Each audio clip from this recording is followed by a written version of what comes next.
आज हम बात करेंगे एक बेटी से बहू तक के सफर के बारे में, एक समझदार लड़की से एक बेकार बहू तक के बारे में।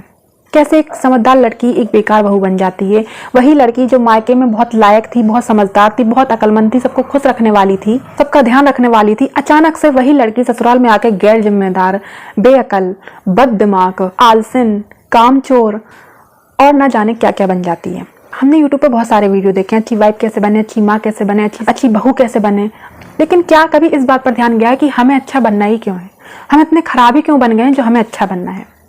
ये बहुत ही गहरा टॉपिक है, बहुत ही डीप टॉपिक है जिस पर कोई बात नहीं करता है, क्योंकि हम अच्छा कैसे बनना है इस बात पर तो बात कर लेते हैं, ये चीज़ें फॉलो कर लो, ये चीज़ें निकाल दो, हम अच्छे बन जाएंगे। लेकिन इसकी शुरुआत कहाँ से हुई है इस पर किसी का ध्यान नहीं गया, ना इस पर कोई बात करता है। हेलो दोस्तों, मैं हूं संगीता, मेरे channel about love with Sangeeta में एक बार फिर से स्वागत है। उम्मीद है आप खुश होंगे, स्वस्थ होंगे और अच्छे होंगे। सब कुछ बदल जाता है एक मायके से ससुराल की दूरी तय करने में, सब कुछ। जब एक बच्चा जन्म लेता है घर में ना, तो क्या हमारा रूटीन वैसा ही चलता है जैसा रूटीन चलता आता है? चेंजेस आते हैं, रूटीन में बदलाव आते हैं।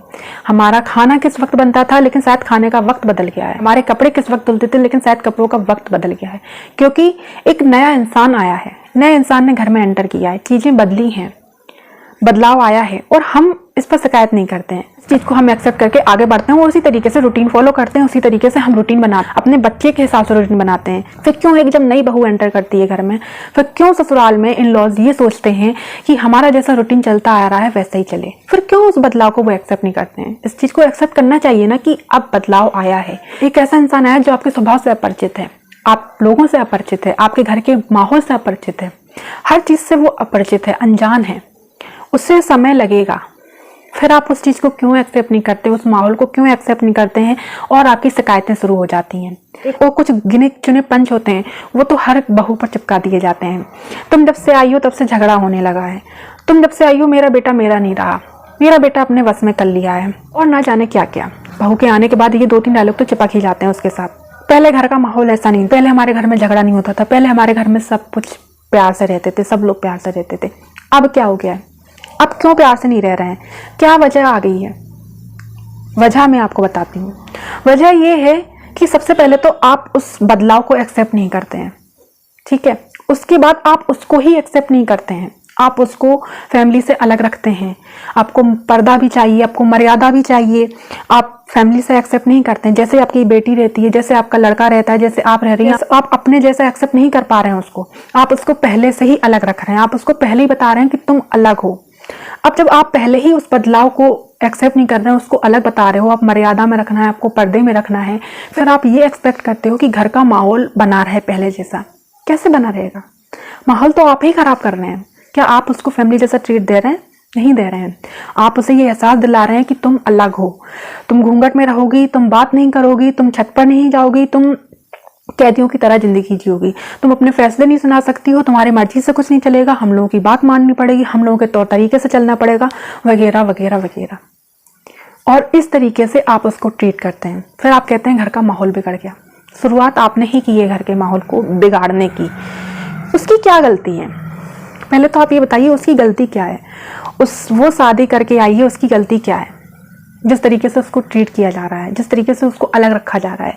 आपकी शिकायत रहती है कि पहले हम सब एक साथ खाना खाते थे, तुम आ गई हो तब से एक साथ खाना नहीं हो रहा है। वजह आप ही है, क्योंकि आप उसे मर्यादा में रख रही हैं, आप उसे अलग रख रही हैं। अगर आपको साथ में खाना खाना ही है तो फिर फैमिली के जैसे खाओ ना सब लोग एक साथ में, लेकिन नहीं, आपको मर्यादा भी चाहिए। फिर आप एक्सपेक्ट करते हैं कि सब एक साथ खाना खाएं, कैसे पॉसिबल है? आपकी शिकायत रहती है मेरा बेटा मेरा नहीं रहा, मेरे बेटे को वश में कर लिया है। आपने अपने बेटे को कोई जिम्मेदारी दी है, एक जिम्मेदारी से बांध दिया है आपने अपने बेटे को। अब वो उस जिम्मेदारी को अगर निभा रहा है तो आपको तो इसमें खुश होना चाहिए कि चलो वो अपनी फैमिली को बना रहा है, अपनी जिम्मेदारी को निभा रहा है। आपका बेटा एक जिम्मेदार बेटा है, इसमें तो आपको खुश होना चाहिए। लेकिन आपको शिकायतें हो जाती हैं, आप इनसिक्योर फील करने लग जाते हो। अच्छा, अब आप ही बताइए, आपका और आपके बेटे का बॉन्ड है 20 से 25 साल का, आपका एक अच्छा खासा मजबूत रिश्ता बन गया है, तो आप क्यों इतने इनसिक्योर हो जाते हो? और जो रिश्ता उसका नया नया है वो एक पौधा है, वो रिश्ता एक पौधा है, उस पौधे को थोड़ा सा वक्त लगेगा बड़े होने में, मजबूत होने में। तो आप ही बताइए उसे किस रिश्ते को ज्यादा वक्त देना चाहिए, किस रिश्ते को समय देना चाहिए? वो रिश्ता जो पहले से बना बनाया है मजबूत है, या वो रिश्ता जिसे उसे बनाना है, मजबूत करना है और उसे आगे भी चलाना है उसको? आप इनसिक्योर होते हैं, आपकी शिकायतें शुरू होती हैं, लड़ाई झगड़े बढ़ने लगते हैं धीरे धीरे। वो ना इन सारी चीज़ों को फेस करती है। फिर वही लड़की जो समझदार थी, अक्लमंद थी, बहुत ज़्यादा सबका ध्यान रखने वाली थी, फिर वही लड़की अचानक से बेकार हो जाती है, बददिमाग हो जाती है, बेअकल हो जाती है, गैर जिम्मेदार हो जाती है और ना जाने क्या क्या हो जाती है। वजह ही यही होती है कि जो घर में जो छोटी छोटी चीज़ों से जो नेगेटिविटी फैलती है ना, उससे उसके दिमाग पर असर करता है, क्योंकि उसे उस घर में कहीं अपनापन नहीं दिख रहा है, वो उस घर को अपना मान ही नहीं पा रही है। मायके में कहा जाता है बेटा ससुराल ही तुम्हारा घर है, और ससुराल में उसे कभी ये चीज़ का एहसास ही नहीं होता है कि वो उसका घर है, क्योंकि सिर्फ और सिर्फ उसमें कमियां गिनाई जाती हैं, उसके काम में उसमें कमियां गिनाई जाती हैं। वो अपना बेस्ट देती है, 100% देती है, लेकिन फिर भी उसमें कमियां गिनाई जाती हैं। तुमने ऐसा नहीं किया, तुमने वैसा नहीं किया। ये क्यों नहीं सोचते हो कि उसने कुछ किया? ये क्यों एक्सपेक्ट करते हो कि मैं जैसा करती चली आ रही हूँ वैसा ही करो? क्यों? भाई उसकी चीजें अलग हैं, वो कुछ अलग सीख कर आई है, उसने कुछ अलग अनुभव है, उसका कुछ अलग अनुभव है। उस चीज को समझो और उस चीज को सिखाओ ना, धीरे धीरे उस चीज को सिखाओ धीरे धीरे, लेकिन उसमें कमियां तो मत गिनाओ। उसमें आप पहले ही कमियां गिनाने लगते हो, पहले ही ताने मारने लगते हो, मायके में क्या सीखा, माँ ने ये नहीं सिखाया, और उसे एकदम कैदियों की तरह रखते हो। वो उस चीज को, उस घर को अपना समझ ही नहीं पाती है, अपनी गलतियां इतनी सुन लेती है, अपनी कमियां इतनी सुन लेती है कि वो इरिटेट हो जाती है। उसका मन होता है जोर जोर से चिल्लाने का, लेकिन वो भी नहीं कर सकती है। वो अपनी मन की फीलिंग्स शेयर नहीं कर सकती है, वो अपनी जज्बात शेयर नहीं कर सकती है, वो अपने अंदर का दुख दर्द शेयर नहीं कर सकती है, और तो और वो अपने तरीके से जिंदगी नहीं जी सकती है। उसे कोई फ्रीडम नहीं है, कोई आज़ादी नहीं है, चिड़चिड़ी हो जाती है, फ्रस्ट्रेट हो जाती है। बहुत से लोगों को शिकायतें होंगी कि ऐसा नहीं होता है, तो आप बहुत लकी है, you are very very lucky कि आपके साथ ऐसा नहीं हुआ है और आप अच्छे से अपनी लाइफ एंजॉय कर रही हैं। बहुत लकी हैं आप कि आपके घर में ऐसा माहौल नहीं है। लेकिन मैं उन लड़कियों की बात कर रही हूँ जिनके साथ ऐसा होता है, खासकर ग्रामीण क्षेत्रों में या छोटे शहरों में, कस्बों में। वो आज भी ऐसी जिंदगी जी रही हैं, घूंघट में रह रही हैं, बात नहीं कर सकती हैं, अपने फैसले नहीं सुना सकती हैं, अपने तरीके से जी नहीं सकती हैं, अपने तरीके से रह नहीं सकती हैं। उनकी बात कर रही हूँ मैं।